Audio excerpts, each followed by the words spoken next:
जय हिंद, नमस्कार दोस्तों।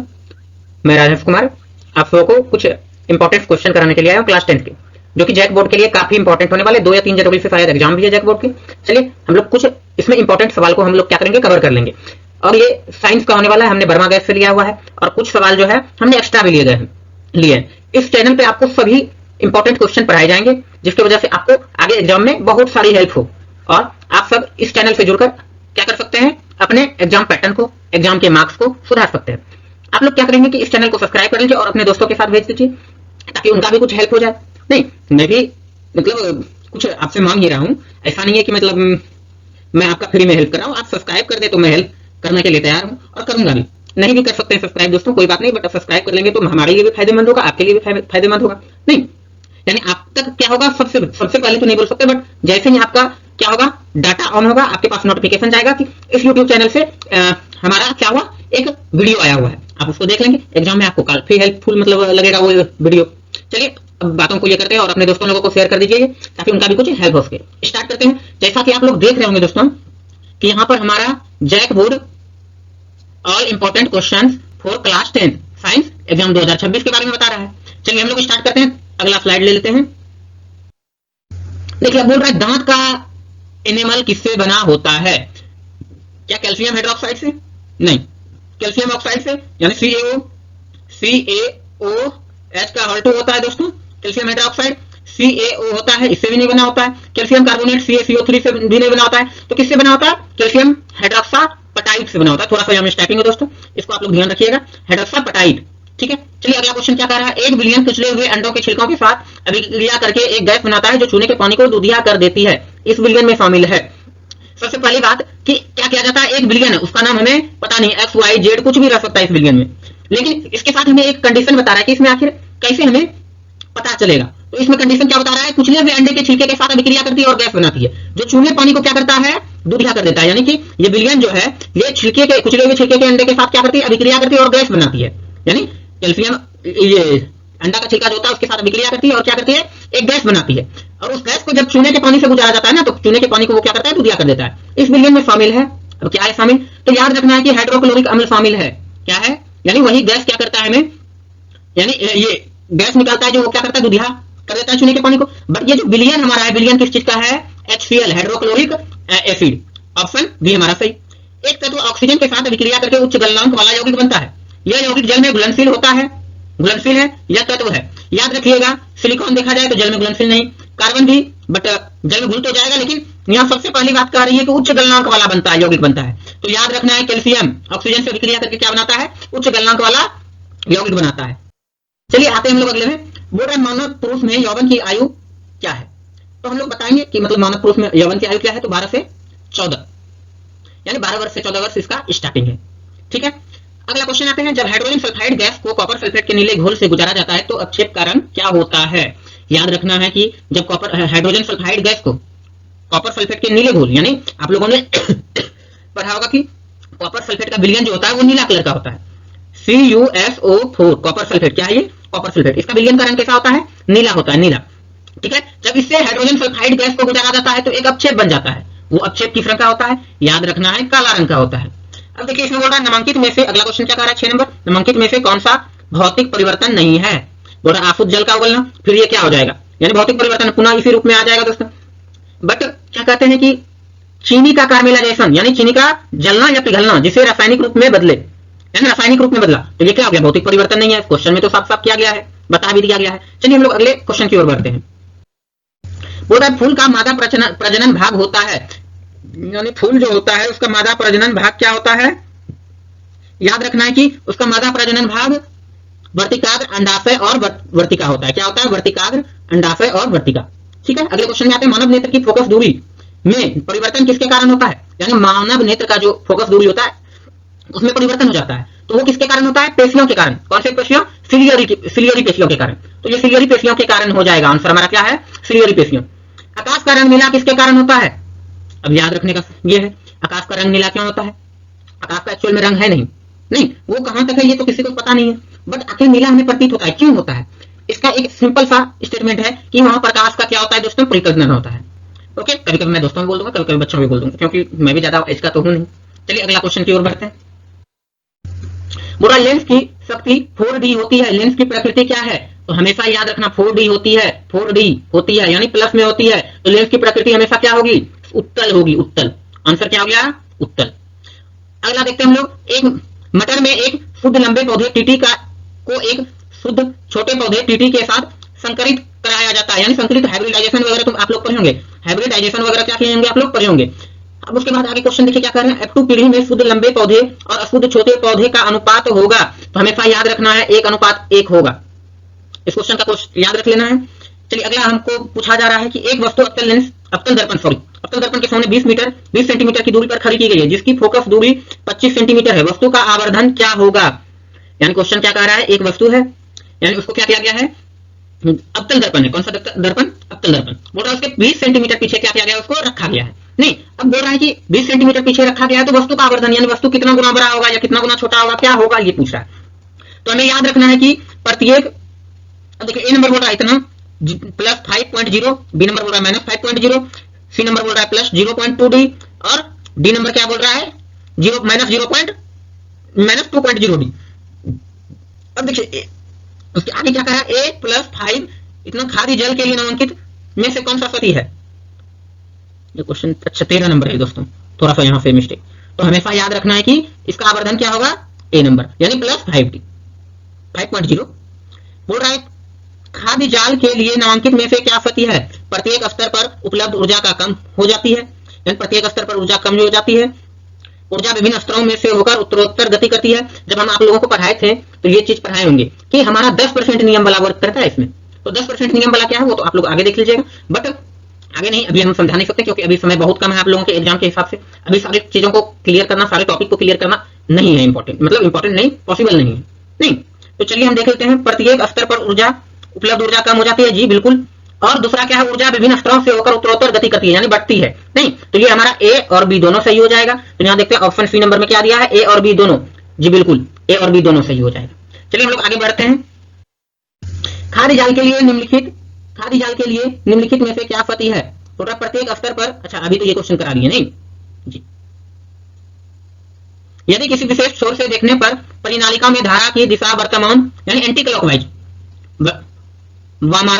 वामावर्त यानी उल्टा, वामावर्त एंटी क्लॉकवाइज। क्लॉक हमारा ऐसे घूमता है, नहीं आप लोगों में देखिएगा तो ऐसे घूमता है, नहीं ऐसे घूमता है, बट ये क्या होगा, वामावर्त का मतलब क्या है, उल्टा घूमना, उल्टा यानी क्लॉक जिस साइड में घूमता है उस साइड में नहीं, बिल्कुल उसका उल्टा घूमना। ठीक है, तो यह परिनालिका का यह सिरा क्या होगा? हमेशा याद रखना है कि उत्तरी ध्रुव होगा। निम्नलिखित में से कौन सा व्यंजक, अगला क्वेश्चन आते हैं 15 नंबर, निम्नलिखित में से कौन सा व्यंजक सर्किट में विद्युत शक्ति का प्रतिनिधित्व नहीं करता है? तो याद रखना है कि कौन सा नहीं करता है, VI ये करता है, बिल्कुल करता है। ये भी करता है, नहीं सॉरी फॉर डिस्टर्बेंस, ये भी करता है, ये भी करता है, यानी I² × R नहीं करता है। ये क्या है हमारा ऑप्शन डी नंबर क्या हो जाएगा, सही हो जाएगा। नहीं बिल्कुल ये यानी ये तीनों क्या हो गया, ये तीनों तो करता है, ये तीनों करता है, बट ये क्या करता है, नहीं करता, इसलिए ऑप्शन नंबर डी हमारा क्या हो गया, राइट हो गया। नहीं अब आते हैं हम लोग, कह रहा है कि जलीय द्रव और लेंस के बीच का काला अवधान क्या कहलाता है? हमारे आंख में क्या होती है ना कि लेंस और जलीय द्रव के बीच एक काला सा ये होता है, तो उसको हम लोग क्या कहते हैं, पुतली कहते हैं। क्या कहते हैं, पुतली। दृष्टिपटल तो आप जान ही रहे हैं, क्या पीछे रेटिना, परिचालिका भी जान ही रहे हैं, कॉर्निया भी जान रहे हैं, लेकिन ये पुतली को भी जानिए, यानी ये काला उद्घाटन क्या कहलाता है, एपर्चर पार्ट क्या कहलाता है, पुतली कहलाता है। निम्नलिखित में से कौन सी गैस, वसा और तेल युक्त खाद्य पदार्थों को लंबे समय तक संग्रहित करने के लिए उपयोग की जाती है? ये क्वेश्चन किसी से नहीं छूटेगा दोस्तों, क्योंकि आप सब लोग इस क्वेश्चन को क्या कहेंगे, बहुत बात किए होंगे और सुने भी होंगे। चिप्स की पैकेट आप लोग लेते हैं, उसमें आप लोगों को क्या दिखता है कि वो चिप्स के पैकेट में क्या है, नाइट्रोजन गैस भरा हुआ है। एक अभी रील भी आया हुआ था, उसमें क्या बताता है कि भाई हवा खरीदे हो, तो बोलता है नहीं, बोला हम तो खरीदे थे बट गलती से इसमें कुछ चिप्स का मतलब ये आ गया, चिप्स आ गया। नहीं तो वैसा ही, यानी नाइट्रोजन को क्या किया जाता है, इसमें भर दिया जाता है। किसको, नाइट्रोजन को।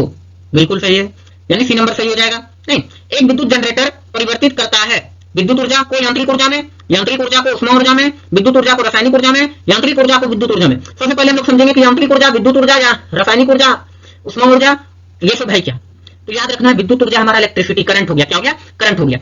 उसके बाद यांत्रिक ऊर्जा यानी हम लोग जो घुमाते फिराते हाथ से कुछ भी करते हैं वो यांत्रिक ऊर्जा में आता है, या फिर कुछ मतलब दिख रहा है हमको होते हुए, वो क्या हो गया, यांत्रिक ऊर्जा हो गया। विद्युत ऊर्जा को रासायनिक ऊर्जा में, अब रासायनिक ऊर्जा का तो इसमें कोई सवाल ही नहीं है, रासायनिक से विद्युत बनाएगा, चलिए ठीक है, बट विद्युत से रासायनिक कैसे बनाएगा, बनता है वो बैटरी में, बट यहाँ जनरेटर नहीं बनाएगा। नहीं, विद्युत ऊर्जा को रासायनिक ऊर्जा में नहीं, बिल्कुल नहीं। यानी यांत्रिक ऊर्जा को, यानी जब जनरेटर घूमता है तो वो क्या करता है, विद्युत ऊर्जा को जनरेट करता है। तो सबसे पहले हमारा डी नंबर क्या हो जाएगा, सही हो जाएगा, यानी यांत्रिक, यानी विद्युत, सॉरी, ये जो हमारा जनरेटर घूमता है, जनरेटर घूमने के बाद क्या होता है, वो विद्युत ऊर्जा को उत्पन्न करता है। तो डी नंबर हमारा क्या हो गया, कंप्लीटली राइट है। चलिए आते हैं अगले क्वेश्चन में। समान दृष्टि वाले एक युवा वयस्क के लिए स्पष्ट दृष्टि की न्यूनतम दूरी है, याद रखना है कितनी है, 25 सेंटीमीटर, 25 मीटर, यानी तो आराम से देख सकता है। बट जब हम लोग मान के चलिए 25 सेंटीमीटर से कम की वस्तुओं को देखेंगे, यानी कि हमारा कैमरा यहाँ पर है और हम क्या करेंगे, इसको यहाँ से लाकर देखेंगे और देखेंगे 25 सेंटीमीटर अगर नहीं पूरा, तो यानी क्या हो जाएगा, फिर हम लोगों को सुस्पष्ट नहीं दिखेगा। तो दिखता है, आप लोग प्रैक्टिकल करके देख सकते हैं, दिखता है, बट क्या होगा, कंप्लीटली क्लियर हमें नहीं दिखेगा। चलिए अगला क्वेश्चन में आते हैं। मानव आंख किस वस्तु का प्रतिबिंब अपने किस भाग पर बनाती है, यानी मानव क्या करता है, किसी वस्तु का प्रतिबिंब अपने किस भाग पर बनाती है। तो याद रखना है एकदम रेटिना पे, इसी को दृष्टि पटल भी कहते हैं हम लोग, क्या कहते हैं, दृष्टि पटल, नहीं दृष्टि पटल भी कहते हैं इसको, बिल्कुल याद रहेगा। हिंदी में रहेगा दृष्टि पटल तो भी मार देना है, और इंग्लिश में रहेगा रेटिना, सॉरी रेटिना, तो उसमें भी मार देना है। अगला क्वेश्चन कह रहा है, निम्न में से कौन सा उत्पादक का उदाहरण है, घास, सूर्य का ओस वाला पौधा, गाय, जीवाणु। उत्पादक कौन है, घास। चलिए अगला क्वेश्चन की ओर बढ़ते हैं।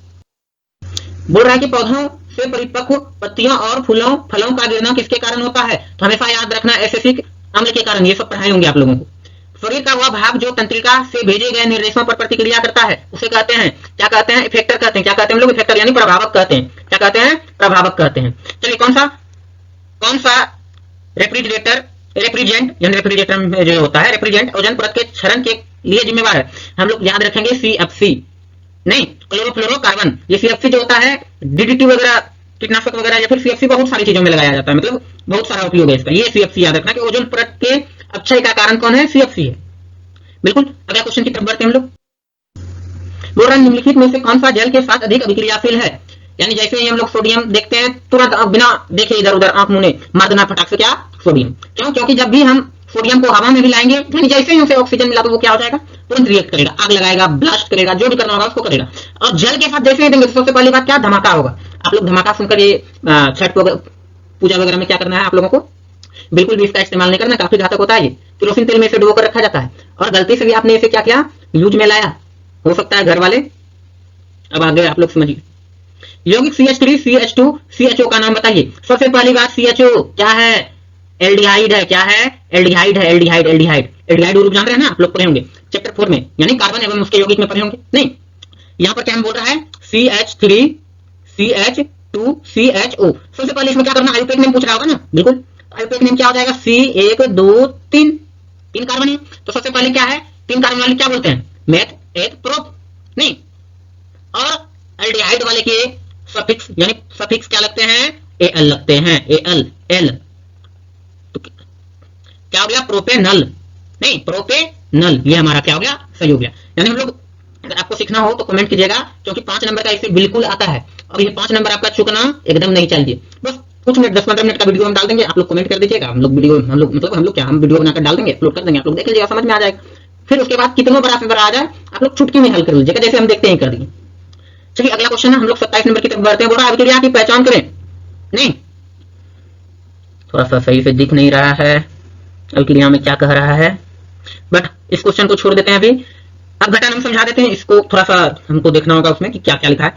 अब घटन क्या होता है, वियोजन, यानी टूटता है। जब पदार्थ क्या होता है, टूटता है, यानी एक पदार्थ से ए से क्या बना, ए पदार्थ से क्या बना, इसमें कुछ डाल देते हैं हम लोग और क्या बना, कुछ बन गया, यानी B + C निकला उधर से। यानी अभिकारक हमारा रिएक्टेंट क्या है, A है, और प्रोडक्ट हमारा क्या हो गया, B + C हो गया, यानी 2 प्रोडक्ट निकला, इसको घटन बोलते हैं हम लोग।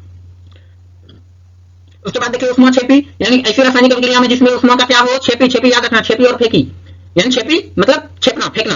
तो उष्मा छेपी का मतलब क्या हो गया, उष्मा ले मतलब उत्सर्जित कर रहा है, क्या कर रहा है, उत्सर्जित कर रहा है, यानी बाहर निकल रहा है वो उष्मा को, नहीं। अगला क्या है, उष्मा शोषी, यानी हमेशा याद रखना है कि ऐसी रासायनिक अभिक्रिया जिसे संपन्न कराने के लिए क्या किया जाए, उष्मा की आवश्यकता हो, उसमें उष्मा को दिया जाए।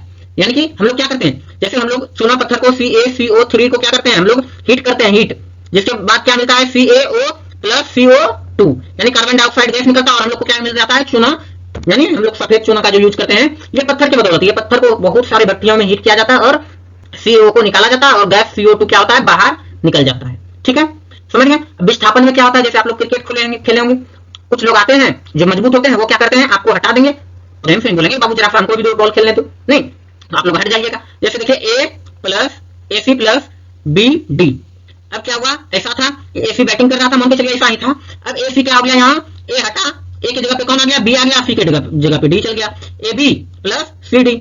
यानी ये देखिए बी क्या किया, मजबूत था, नहीं किस क्या हुआ, बैटिंग करने आ गया यहाँ इसके जगह पे, नहीं जैसे देखिए यहाँ से रिप्लेस होकर यहाँ आया। तो इसी को हम लोग रिप्लेसमेंट रिएक्शन यानी विस्थापन अभिक्रिया करते हैं, विस्थापित कर देता है तत्व को। कमजोर क्रियाशीलता जिसका होता है उसको क्या करता है, विस्थापित कर देता है, नहीं तो ये सारे समझ गए। आप लोग क्वेश्चन देख लीजिएगा, थोड़ा सा इसमें एरर आ गया है।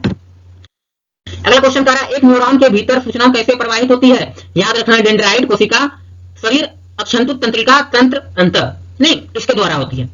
उसके बाद क्या कह रहा है, 3 अगर आय जो हमें दीर्घकालिक उपयोग के लिए प्राकृतिक संसाधनों संचारण में मदद करेंगे वे है।